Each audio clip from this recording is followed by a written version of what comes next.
It's Wednesday, February 4th, 2026, and this winter is about to get a lot more interesting, as a major shift in our jet stream will split the country into two very different regions.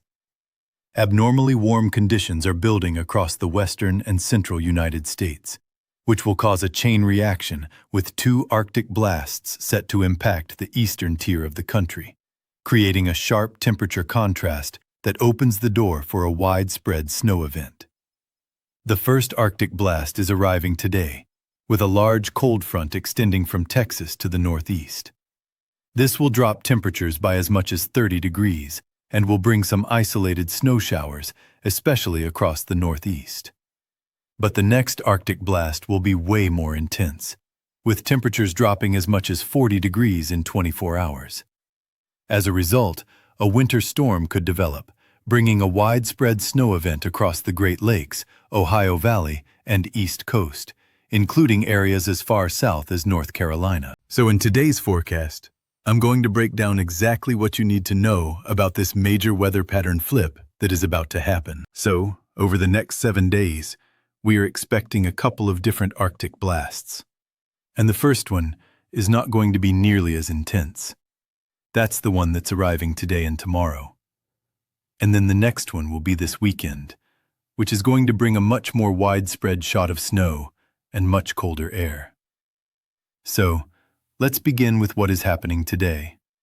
And we already have a pretty strong cold front that is making its way across New England all the way back down towards the Gulf Coast. Most areas in the Ohio Valley, back into the southeast, are right around 10 to 15 degrees below average, with some isolated locations around 20 degrees below average. Notice how the West Coast and the Great Plains are on a completely different level when it comes to our temperatures, well above average all across the Dakotas and back into California. Many of these areas have not seen any rain or snow in weeks, and even in some cases, over a month. So, it's been a very dry winter for many of you over in the Rockies. Now, as we go into Thursday, that is when the cold air is going to build even further across the Ohio Valley in the northeast, with some areas as low as 30 degrees below average. Another shot of cold air will make its way down into Florida late tomorrow, and that is going to drop temperatures by a lot. So, we've been dealing with a pretty cold week already. It's going to get even colder as we go into Thursday. Friday, cold air will linger all up and down the East Coast. Warmer air is going to build across the central and southern plains. And then our next Arctic shot of air will come in Friday and Saturday. This will be impacting the upper Midwest and the Great Lakes Friday night. By Saturday morning, it's going to eventually move into the Northeast, where temperatures will be very cold as we go into Saturday and Sunday. And we could have some areas near Pittsburgh, Pennsylvania, by Sunday morning, around 40 degrees below normal. So temperatures are going to drop significantly Sunday and Monday and Tuesday. That cold air is going to linger, especially if you're back over in New England, where the potential for snow will continue as well on Sunday. Now, while that's happening, we are once again going to have a very large area of warm air that is going to be building all across the Great Plains and back into the West Coast. And for some of you, you're probably thinking this might be the end of winter, right? Well, a lot of the time when we get these warm-ups, even during the month of February, it can typically lead to a much more significant winter threat during the middle and end of the month. And that's what I think will happen. Sometime around the middle and end of February, we should see another big shot of Arctic air. On top of that, we'll probably end up seeing another major winter storm threat. But at least for the time being, it looks like early next week will be well above average all across the Great Plains and the Midwest. Some areas could be as much as 30 degrees above average. So, we are really about to go from record-breaking cold temperatures all the way to record-breaking warmth by the middle of February. So, things are about to get very interesting. Now, currently, we do have a cold front that is stretching from South Texas all the way back up into New England, where temperatures have already fallen off by about 10 to 15 degrees in most areas. By this afternoon, though, if you're back over in the southern plains, it's going to be mild across Texas and Oklahoma. High temperatures reaching the 50s all across the Northeast, Great Lakes, and Midwest. It's going to be very cold, and it's going to stay like that, unfortunately, for quite a bit of time. If you live anywhere in the Northeast, this is going to be the corridor where winter is really not going anywhere. Even Thursday morning, we're talking about sub-zero temperatures for many of you. Friday morning will be very cold with improvements. If you're over in the central and southern plains, some areas will actually be warm on Friday. Mid to upper 70s, even near 80 degrees near Wichita Falls, Texas by Friday afternoon. But Saturday is when another shot of Arctic air is expected to spill across the Ohio Valley, Midwest, and the Northeast. Temperatures, though, will drop off a lot more on Sunday. So Sunday will be one of the colder days of the week, with some areas in Pennsylvania and back into New England being around 15 to 20 degrees below zero. Temperatures across the Gulf Coast and all across the Great Plains are going to get all the way up into the mid to upper 60s and low 70s. So talk about a dramatic flip with our weather pattern here as we go into this upcoming weekend. And then by early next week, all that warm air is going to make its way all the way up into Iowa, Illinois, and also the Dakotas. So it's going to get a lot warmer here by the early portion of next week. So winter is about to take a serious turn here in the United States. But despite all this cold and warm air mixture that we're going to be dealing with, there will still be a risk of snowfall over the next few days. And even beginning with today, we do have some light snow showers that are making their way across Kentucky, Tennessee, back into Virginia. This is on the backside of a very weak low-pressure system that actually brought a tornado to southeast Texas yesterday.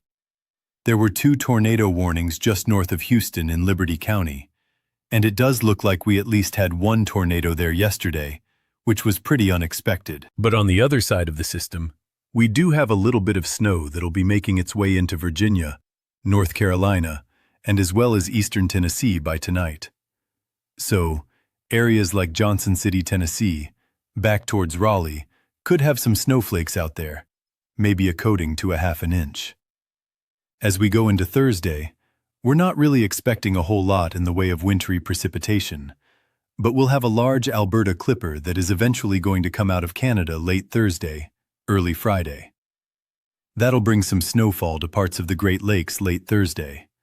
Early Friday is when that snowfall will become a little bit more widespread across the Great Lakes, back into Ohio, West Virginia, Pennsylvania.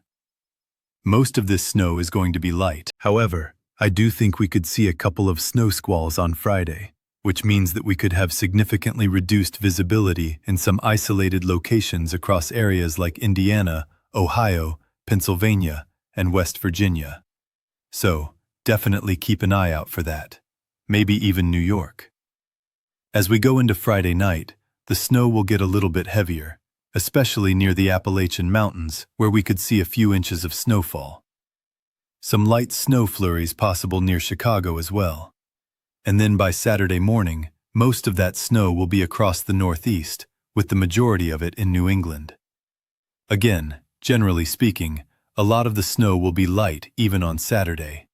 So, significant snowfall accumulation is not expected. And if you don't see snowfall out of that first winter system, there's another possibility of some light to moderate snow late Sunday and Monday, right in time for the Super Bowl across parts of the Ohio Valley and the Northeast. This one is a little bit more uncertain, but at least for right now, it does not appear to be anything significant.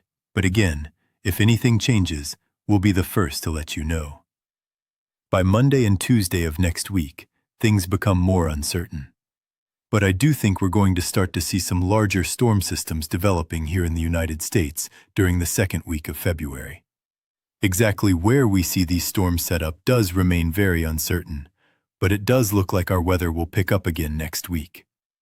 And when all these snow events are all said and done over the next 5 to 7 days, we are going to be talking about a widespread 3 to 7 inches of snow stretching from Michigan and northern Wisconsin all across most of Pennsylvania into northern New England.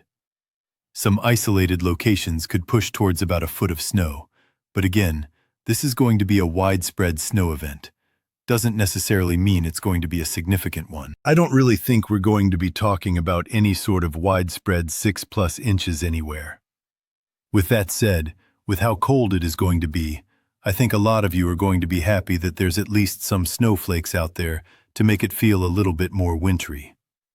And the odds of seeing at least 1 inch of snowfall between now and February 10th, which is basically over the next 6 days, are the highest across the Great Lakes in the Northeast. The odds are very low elsewhere. We do not have a whole lot of snow to talk about across the Great Plains or the Southeast. It should stay like that at least for the next week or two as all that warm air builds, but I do think things will change by the middle of February. And as always, thank you all so much for watching today's forecast. If you are new to the channel, make sure to subscribe down below.